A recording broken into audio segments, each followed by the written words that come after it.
नमस्कार दोस्तों, आप सभी का स्वागत है हमारे YouTube चैनल मान्या लाल किताब रेमेडीज में। दोस्तों, आज मैं आपके साथ बात करने जा रहा हूँ राहु और केतु के महापरिवर्तन की, जो कि होने वाला है 30 अक्टूबर 2023 से लेकर 2025 तक। दोस्तों, आज हम बात करेंगे 11वीं राशि कुंभ राशि के बारे में, जो कि शनि देव की सबसे प्रिय राशि है। दोस्तों, आप सभी को पता होगा कि कुंभ राशि में साढ़े साती का प्रभाव जो है वो बहुत देर से चल रहा है और अब ये इसका अंतिम चरण जो है वो स्टार्ट हो चुका है। दोस्तों, आज हम बात करेंगे राहु और केतु के बारे में। दोस्तों, राहु के बारे में कहा गया है, राहु एक ऐसा ग्रह है जो रातों रात किसी को अमीर बना देता है। आपने देखा होगा किसी इंसान को जिसके पास थोड़े दिन पहले कुछ नहीं था, लेकिन कुछ दिनों में ही उस बंदे के पास, उस इंसान के पास गाड़ी, बंगला, शोहरत, ऐश्वर्य, लग्जरी लाइफ सब कुछ उसको मिल गया। तो दोस्तों, इसका कारक है राहु और केतु। अगर जन्म कुंडली में या गोचर के दौरान राहु और केतु अच्छी पोजीशन में, अच्छी प्लेसमेंट पे आ जाएं, तो इंसान को रातों रात कुछ दिनों में ही अमीर बना देते हैं। उदाहरण के तौर पे आपने देखा होगा एक लेबर क्लास का आदमी जिसने एक 50-100 रुपये का लॉटरी का टिकट खरीदा और एक हफ्ते बाद वो करोड़ों का मालिक बन गया। दोस्तों, बिना मेहनत के जो पैसा, जो धन, जो ऐश्वर्य लाइफ जो दिलाते हैं वो राहु और केतु दिलाते हैं।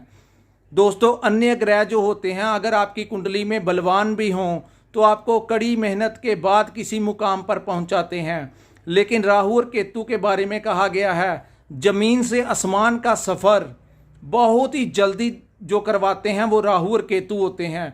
लेकिन वहीं दोस्तों, अगर किसी व्यक्ति की कुंडली में ये नीच भाव में बैठ जाएं या किसी शत्रु ग्रह के साथ बैठ जाएं या किसी शत्रु राशि में बैठ जाएं, तो दोस्तों यही राहु केतु उसके बाप दादा की प्रॉपर्टी, इकट्ठी की हुई प्रॉपर्टी, धन अर्जित किया हुआ, सभी को कुछ दिनों में ही ऐसा उसके साथ करते हैं, ऐसी आंखों पे पट्टी डालते हैं कि वो अपना सब कुछ बर्बाद करने में समय नहीं लगाता। तो ये कार्य भी राहु और केतु के अधीन ही आता है।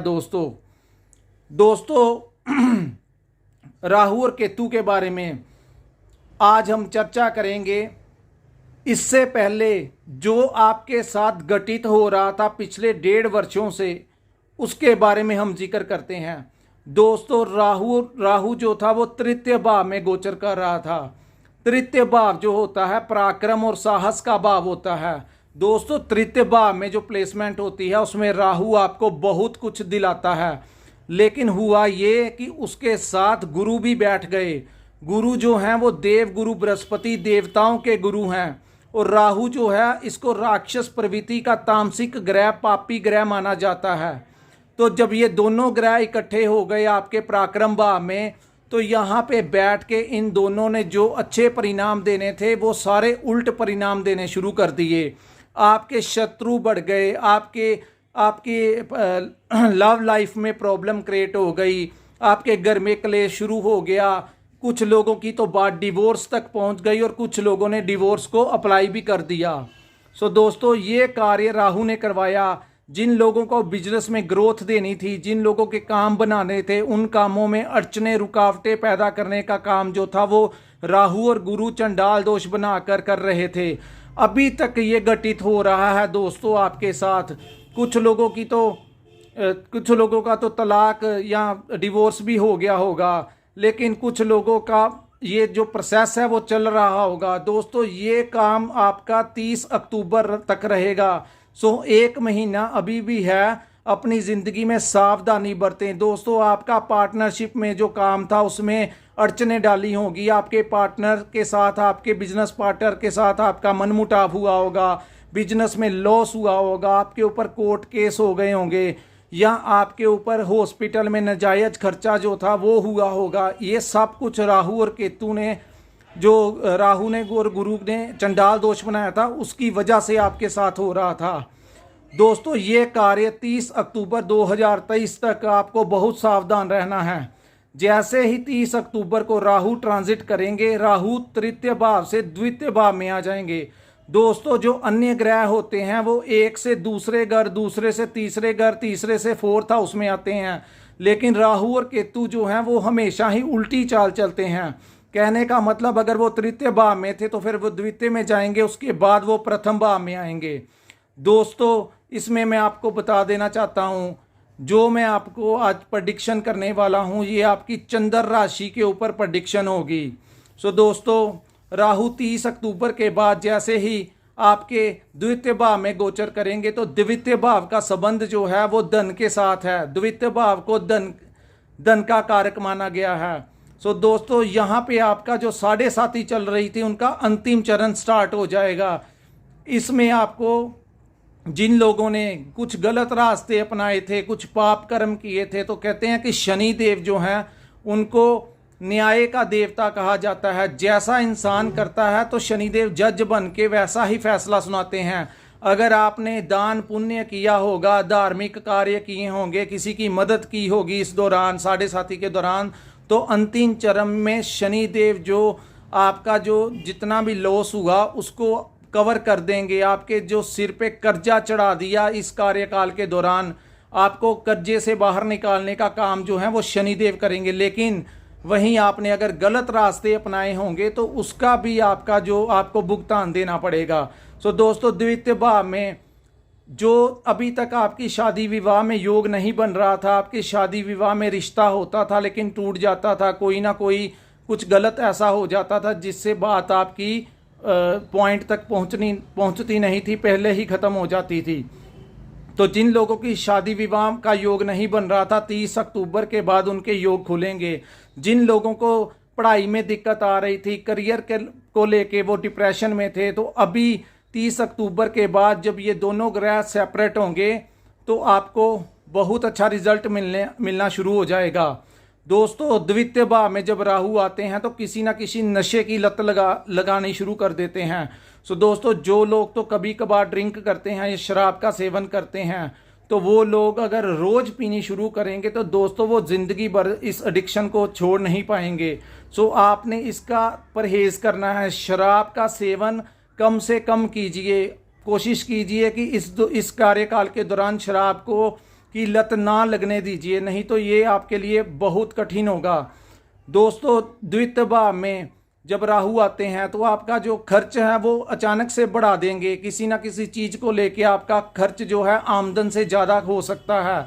इसके लिए मैं आपको एक उपाय बताता हूँ। अगर आप अगर जॉब करते हैं या कोई बिजनेस करते हैं तो उसमें जो प्रॉफिट आता है उसको आपके जो पार्टनर हैं, जो आपकी मैरिज लाइफ में आपकी वाइफ हैं, अगर वाइफ को आता है तो वो अपने हस्बैंड के अकाउंट में ट्रांसफ़र कर दे। अगर हस्बैंड पे की कुंभ राशि है तो वो अपनी वाइफ के अकाउंट में ट्रांसफ़र कर दे, ताकि जो अकाउंट आपकी सेविंग के ऊपर इनकी दृष्टि पड़ेगी तो ये वहाँ पे आपका खर्च बढ़ाएंगे। लेकिन अगर आपने वो ट्रांसफ़र कर दी होगी आपके पैसे की तो आपका कहीं ना कहीं से बचाव हो जाएगा। दोस्तों द्वितीय भाव में जब राहु आते हैं तो कहते हैं कि इंसान की जो भाषा होती है बहुत कठोर हो जाती है। वो गालियां देनी शुरू कर देता है, अपने कोलीग्स को गालियां देता है, अपनी लेबर को जो उनकी फैक्ट्री में या काम करते हैं या अधीनस्थ कर्मचारी होते हैं उनको वो गालियां देता है। अपने घर में अपने भाई बहनों के साथ भी इस चंडाल दोष में उनकी आपस में नहीं बनने दी। तो ये जो गलत भाषा का जो प्रभाव होगा वो बहुत ज़्यादा बढ़ने वाला है दोस्तों। सो अपनी ज़ुबान को बड़े तरीके से इस्तेमाल कीजिए। बोलने से पहले सोच तोल मोल कर बोलिए, ताकि बाद में आपको उसकी कोई हानि ना उठानी पड़े। तो दोस्तों वहीं जो केतु होंगे वो आपके अष्टम भाव में गोचर करेंगे। कहते हैं कि केतु जब अष्टम भाव में गोचर करते हैं तो इंसान का धर्म कर्म में बहुत ज़्यादा विश्वास बढ़ जाता है। इंसान मंदिर जाना शुरू कर देता है, इंसान धार्मिक पूजा पाठ हवन में बैठना शुरू कर देता है। लेकिन दोस्तों केतु जब अष्टम भाव में आते हैं तो अष्टम भाव जो होता है उसको मृत्यु का घर कहा गया है।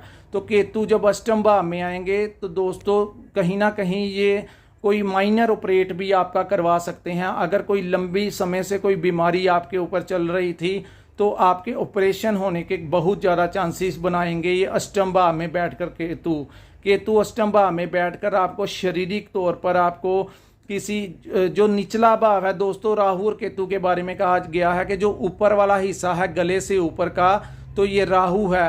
तो जो मानसिक परेशानियां डालते हैं तो वो राहु डालते हैं। अगर मानसिक रिलीफ देते हैं, मौज मस्ती करवाते हैं तो राहु करवाते हैं। लेकिन जो निचला भाव है वो केतु का है। कहते हैं जब अमृत पान कर लिया था राहु केतु एक नाम के राक्षस ने, तो जैसे ही सूर्य और चंद्र ने भगवान विष्णु को कहा था कि आपने ये अमृत पान करवाकर इनको सदा के लिए अमर इसको कर दिया, तो तुरंत ही उन्होंने जो चक्कर चलाया था तो इनके दो हिस्से हो गए थे। ऊपर वाला हिस्सा राहु बन गया था, नीचे वाला हिस्सा केतु बन गया था। सो जो अष्टम भाव में केतु आएंगे तो आपके नीचे जो बॉडी का जो हिस्सा है, स्पेशली टांगों का जो हिस्सा है, वहाँ पर आपको दर्द हो सकता है, आपको कोई एक्सीडेंट चोट लगने की संभावना बढ़ सकती है दोस्तों। सो आप अपने जब वाहन चलाएंगे तो पूरी सावधानी से स्पीड जो होगी वो आप मीडियम ही रख कर चलाएं, ताकि आपका कोई कोशिश करें सफ़र में ना जाने की। अगर बहुत ही ज़्यादा इमरजेंसी हो तो वाहन को बहुत ही सावधानी पूर्वक चलाएं। सो दोस्तों, लेकिन गुरु जो होंगे, क्योंकि हमारी जो कुंडली होती है, इनको जो चलाने वाले मेन जो ग्रह होते हैं उनमें शनि, राहु, केतु, गुरु, चंद्र ये आते हैं। सो दोस्तों, गुरु जब तृतीय भाव में बैठेंगे तो सामने जो लाभ भाव है, ये देखिए दोस्तों, ये जो लाभ भाव है ये इसको कहते हैं 11वां भाव। गुरु यहाँ से बैठ के जब यहाँ पे दृष्टि डालेंगे तो आपके जो लाभ भाव में आपकी जो आमदन है वो बढ़ने वाली है। लेकिन यहाँ पे बैठ के राहु जो हैं वो आपकी आमदन के ऊपर खर्च बढ़ाने वाले हैं। सो आपने क्या करना है, अपने पैसों को अपने पार्टनर के अकाउंट में ट्रांसफ़र कर दीजिए, ताकि आपका जो खर्च है वो ज़्यादा ना बढ़ सके। ये मैं आपको उपाय बता रहा हूँ दोस्तों, ये बहुत ही अफेक्टिव उपाय, बहुत ही अफेक्टिव रेमेडी है, तो इसको आप करना मत भूलिए। और यहाँ पे बैठे राहु जब 6th हाउस में दृष्टि डालेंगे तो दोस्तों इसको कर्ज, शत्रु और कर्ज, रोग और शत्रु, इन तीनों का भाव कहा गया है। तो यहाँ पर बैठकर ये यहाँ पे दृष्टि डालेंगे तो दोस्तों आपके कर्ज, शत्रु और रोगों का नाश कर देंगे। जिन लोगों के ऊपर गुरु चंडाल दोष की वजह से बहुत ज़्यादा कर्ज चढ़ गया है, जिसकी वजह से वो लोग बहुत ज़्यादा परेशान रहते हैं, उनको समझ नहीं आता कि आने वाली लाइफ में उनका क्या बनेगा क्या नहीं, तो ये 30 अक्टूबर के बाद जो का टाइम आएगा उसमें आपको सुकून मिलने वाला है। आपकी आमदन बढ़ने वाली है लेकिन खर्च भी बढ़ेंगे। सो आपको मैंने एक रेमेडी बता दी है जिसकी वजह से आप अपने खर्चों को कंट्रोल कर सकते हैं। सो दोस्तों, 24 मई 2024 को गुरु जो होंगे वो तृतीय भाव से 4th हाउस में गोचर करेंगे। सो जो राहु और शनि के दुष्प्रभाव आपकी कुंडली में पड़ने वाले हैं, गुरु जब 4th हाउस में आएंगे तो 4th हाउस जो है वो चंद्रमा का घर होता है, आपकी माता का घर होता है, आपके वाहन का घर होता है, आपकी प्रॉपर्टी का घर होता है। सो जिन लोगों को प्रॉपर्टी खरीदने और बेचने में रुकावटें आ रही थी, वो 24 मई के बाद जब गुरु वहाँ पे आएंगे तब जाकर आपको बहुत ज़्यादा रिलीफ मिलने वाला है। पहले 6 महीने आपके जो मिले जुले परिणाम होंगे, लेकिन जैसे ही गुरु 4th हाउस में गोचर करेंगे तो आपको जो बहुत ज़्यादा पॉजिटिव, क्योंकि गुरु एक अपनी इंपॉर्टेंस रखते हैं, राहु की अपनी है, लेकिन जब गुरु देने पे आएंगे तो बहुत सारा देंगे।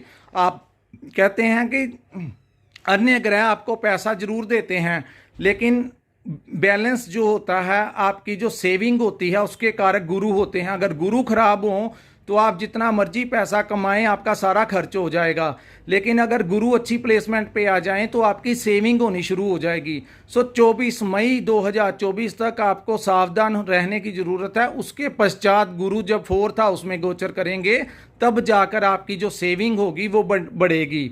तो सो दोस्तों, ये था गोचर राहु और केतु का, जो कि कुंभ राशि में होगा। दोस्तों, अगर आपको हमारी ये वीडियो अच्छी लगी हो तो इसको लाइक और सब्सक्राइब करना मत भूलिए, और अपने दोस्तों और रिश्तेदारों के साथ शेयर कीजिए जो कि कुंभ राशि के हैं। दोस्तों, अगर आप उपाय चाहते हैं या अपनी कुंडली का विश्लेषण करवाना चाहते हैं तो हम लाल किताब के अनुसार आपको जो है वो आपकी कुंडली का विश्लेषण करके आपको उपाय देंगे जो कि अफेक्टिव होंगे। हम अपनी डिस्क्रिप्शन में अपना नंबर देंगे जिससे आप अपना हमारे साथ संपर्क कर सके, अपने बर्थ चार्ट की डिटेल ले सकें, दे सकें हमको, और अपने उपाय ले सकें जो बचाव करने हैं, जो अन्य ग्रहों के कुछ उपाय करने हैं, जिन चीज़ों से आपने बचना है, हम अपनी बेस्ट सर्विस आपको प्रोवाइड करेंगे। सो दोस्तों, आज का जो वीडियो था यहीं पर हम विराम लगाते हैं, और मैं आस करता हूं कि आपको हमारी ये वीडियो अच्छी लगी होगी। दोस्तों, अगर आपको अच्छी लगी हो तो इसको लाइक और सब्सक्राइब हमारे चैनल को करना मत भूलिए। मिलते हैं हम अपनी अगली वीडियो में। जय माता दी। धन्यवाद दोस्तों।